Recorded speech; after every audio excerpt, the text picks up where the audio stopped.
तो दोस्तों, कल का दिन काफ़ी बड़ा दिन था, काफ़ी ख़ास दिन था पूरे आईपीएल के लिए, आईपीएल के फैंस के लिए और पूरे क्रिकेट वर्ल्ड के लिए, क्योंकि कल ही के दिन आईपीएल की शुरुआत हुई थी। आईपीएल का पहला मैच खेला गया था 18 अप्रैल 2008 को ही।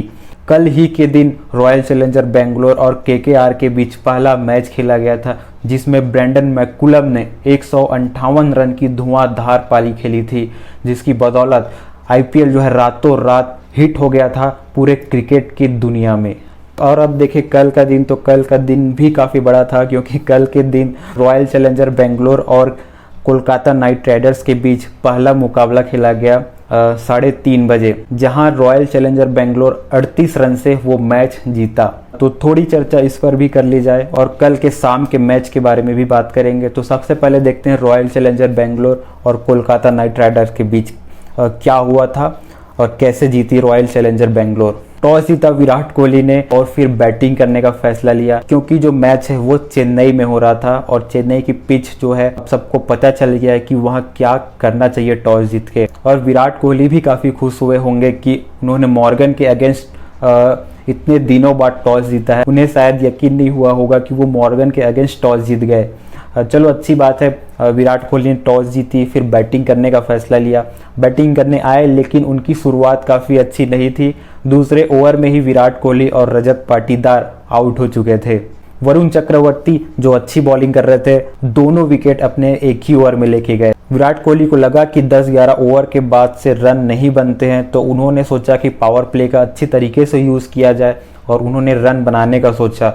उसी सोच के साथ वो बड़े शॉट्स खेलेंगे और फिर आउट हो गए मिस टाइम की वजह से। उसके बाद रजत पाटीदार भी उसी ओवर में आउट हो गए।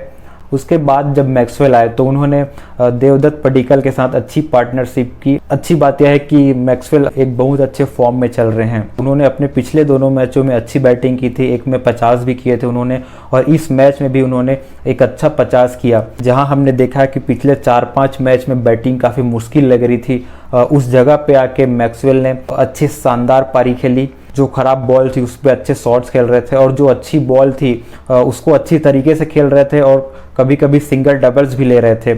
और एक एंड पे देवदत्त पडिक्कल उनका अच्छा साथ दे रहे थे, क्योंकि विकेट जो गिर रहा था वो उन्होंने नहीं गिरने दिया। हालांकि वो आउट हो गए, लेकिन उससे पहले उन्होंने मैक्सवेल के साथ 86 रनों की पार्टनरशिप की थी। उनके जाने के बाद फिर आए एबी डिविलियर्स। डिविलियर्स ने तो भाई कमाल कर दिया, क्योंकि कल इनकी बैटिंग देखकर ऐसा लग नहीं रहा था कि ये मैच चेन्नई में हो रहा है, जहां जो दूसरी टीम है वो 150 रन भी चेज नहीं कर पा रहे थे, और कल जो है बेंगलोर की टीम ने वहां 204 रन लगा दिए। मैक्सवेल ने अपने इस सीजन का दूसरा 50 लगाया, तो वही डिविलियर्स ने भी इस सीजन का अपना पहला 50 रन बनाया। मैक्सवेल ने 49 बॉलों में 78 रन किए, तो फिर डिविलियर्स ने 36 बॉलों में 76 रन ठोक डाले। तो खास बात यह है कि जो आरसीबी के बैट्समैन थे वो अच्छी पार्टनरशिप कर रहे थे। जैसे मैक्सवेल और देवदत्त पडिक्कल के बीच 86 रन की पार्टनरशिप हुई थी। फिर जब डिविलियर्स आए तो मैक्सवेल और डिविलियर्स ने भी 53 रन की साझेदारी की। फिर जब मैक्सवेल आउट होके गए, उसके बाद जब जेमिसन आए तो डिविलियर्स ने उनके साथ भी 56 रन की पार्टनरशिप की। तो यही वजह रही कि बेंगलोर की जो टीम है वो 204 तक अपना स्कोर बना पाई, एक अच्छा टोटल कर पाई। और एक खास वजह यह भी थी कि कल पिच पे ज़्यादा वो इफेक्ट नहीं था जो पिछले कुछ मैचों में देखने को मिला था। बॉल अच्छी तरह से बैट पे आ रही थी, अच्छी बल्लेबाजी चल रही थी। स्लोअर बॉल भी उतने खास इफेक्ट नहीं दिखा रहे थे, क्योंकि वो भी अच्छे तरह से टाइम किए जा रहे थे डिविलियर्स और मैक्सवेल की जगह। हालांकि अच्छे बॉल जो थे उनको रेस्पेक्ट दे रहे थे, वो अच्छे तरीके से खेल रहे थे, लेकिन जब खराब बॉल मिलती थी तो उसको अच्छी तरीके से पिटाई भी कर रहे थे। अब अगर बात करें केकेआर की बॉलिंग की यार, तो केकेआर की बॉलिंग ना कुछ खास नहीं थी, क्योंकि इस पिच पे जहां 150 रन 160 रन नहीं बनते, वहां पे 200 रन कराना एक खराब रणनीति भी कह सकते हैं। क्योंकि मॉर्गन ने, मुझे नहीं लगता कि मॉर्गन ने अच्छी कैप्टेंसी की कल, क्योंकि दूसरे ओवर में ही वरुण चक्रवर्ती ने विराट कोहली और रजत पाटीदार को आउट किया था। उसके बाद से उनको ओवर ही नहीं कराया गया। जब मैक्सवेल आए, उनको पता था कि मैक्सवेल पिछले 2 मैचों में शानदार फॉर्म में रहे हैं, तो उनको आउट करना कितना ज़रूरी था, लेकिन उनको वहां से फिर बॉलिंग में नहीं लाया गया, जिस वजह से वो सेट हो पाए और अच्छी बैटिंग कर पाए। हो सकता था कि वरुण चक्रवर्ती 1-2 और वहां से निकाल लेते तो 1-2 विकेट्स भी उनको मिल सकते थे। उसके बाद जब डिविलियर्स अंत के ओवर में बैटिंग कर रहे थे, वहां हरभजन सिंह को लाके बॉलिंग कराना एक बहुत बड़ा एक गलत फैसला हुआ।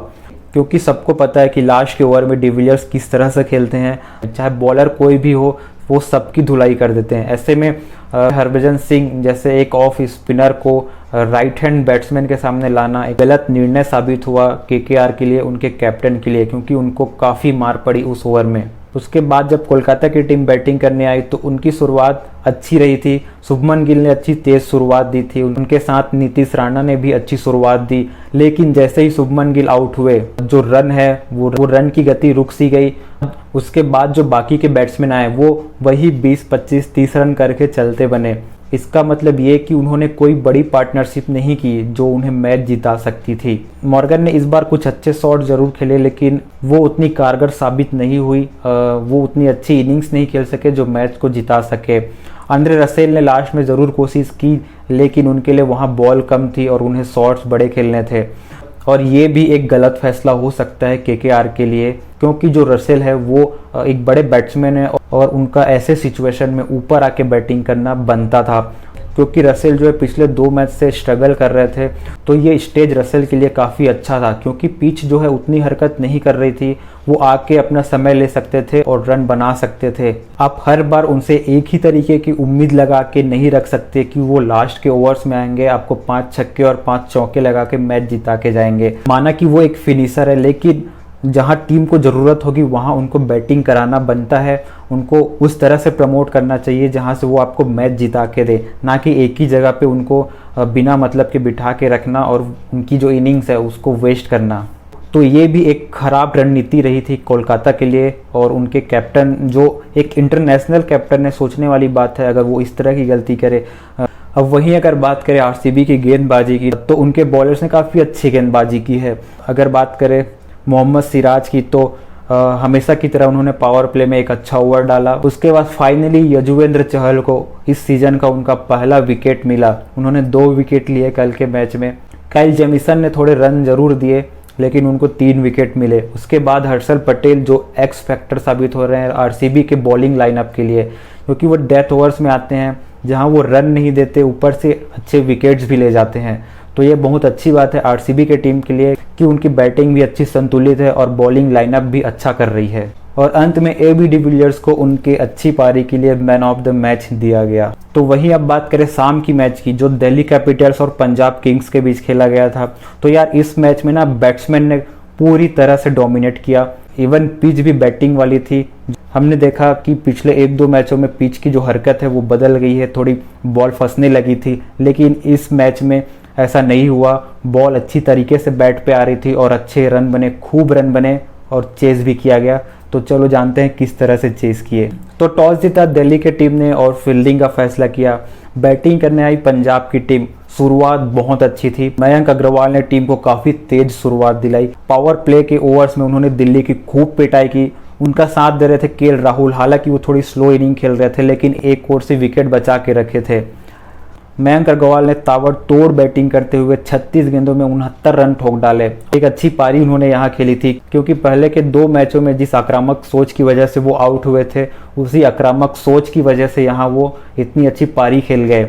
लेकिन जब मयंक अग्रवाल आउट होते हैं उसके बाद से जो पंजाब की टीम है वो थोड़ी बिखर सी जाती है। उनके जाने के बाद यही उम्मीद था कि केएल राहुल जो है वो अपनी पारी को एक्सेलरेट करेंगे और तेजी से रन बनाएंगे, लेकिन वो भी इस सीजन की अपनी दूसरी 50 बना के आउट हुए। गेल और पूरन भी जल्दी आउट हुए। उसके बाद दीपक हुड्डा और शाहरुख खान ने लास्ट में कुछ अच्छी शॉट्स खेले और टीम का स्कोर 195 तक पहुंचाया, जो कि एक अच्छा फाइटिंग स्कोर था। हालांकि जिस तरह से उन्होंने शुरुआत की थी वो देखते हुए 15-20 रन कम बने थे। तो अगर बात अब दिल्ली की बॉलिंग की करें तो रविचंद्रन अश्विन और आवेश खान ने ही थोड़ी बहुत कुछ अच्छी बॉलिंग की। उसके बाद उनके सारे बॉलर्स फ्लॉप रहे। क्रिस वोक्स और रबाडा पूरी तरह से एक्सपोज हुए। क्रिस वोक्स और रबाडा ने तो इस मैच में 40+ रन दिए, जो अमूमन देखने को नहीं मिलता। तो वहीं लुकमान मेरीवाला जो अपना डेब्यू कर रहे थे आईपीएल में, उनकी भी शुरुआत बहुत खराब रही। उसके बाद जब दिल्ली की टीम बैटिंग करने आई तो काफ़ी अच्छी शुरुआत रही दिल्ली की टीम की। पृथ्वी शॉ ने शुरू में बहुत अच्छी बैटिंग की, अच्छे शॉट्स खेले और तेज 32 रन उन्होंने बनाए। हालांकि जल्दी आउट हुए, लेकिन टीम को एक अच्छा शुरुआत दिला के वो गए। उसके बाद जो धवन ने बैटिंग की तो कहीं भी ऐसा नहीं लगा कि दिल्ली की टीम मैच से बाहर गई हो। तो जब तक बैटिंग करते रहे तब तक दिल्ली की टीम मैच में बनी रही। हालांकि वो अपना आईपीएल का तीसरा शतक पूरा नहीं कर पाए, लेकिन एक अच्छी मैच जिताऊ पारी वो खेल के गए। फिर अंत में मार्कस स्टोइनिस और ललित यादव ने तेजी से खेलते हुए एक ओवर पहले ही मैच खत्म किया और दिल्ली की टीम यह मैच जीत गई। पंजाब किंग्स के जो बॉलर है वो पूरी तरह फ्लॉप रहे। अर्शदीप जो इकलौते बॉलर है उन्होंने अच्छी बॉलिंग की उनके तरफ से, फिर बाकी जो बॉलर्स है वो बुरी तरह से पिटे। मोहम्मद सामी ने खुद 50 रन से ज़्यादा रन दिए। उसके बाद जो उनके दो महंगे बॉलर्स हैं उन्होंने तो हर मैच में रन दिए हैं।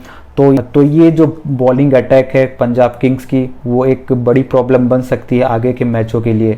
खैर ये तो होना ही था क्योंकि जो पिच थी वो बैटिंग वाली ही पिच थी और यहाँ बॉलर्स का बचना बहुत मुश्किल होता है। अगर बैट्समैन गलती करे तभी बॉलर्स को विकेट मिलते हैं, अदरवाइज यहाँ विकेट्स लेना बहुत मुश्किल हो जाता है बॉलर्स के लिए। तो यार बस इतना ही, अब मिलते हैं अगले मैच में, तब तक के लिए जय हिंद।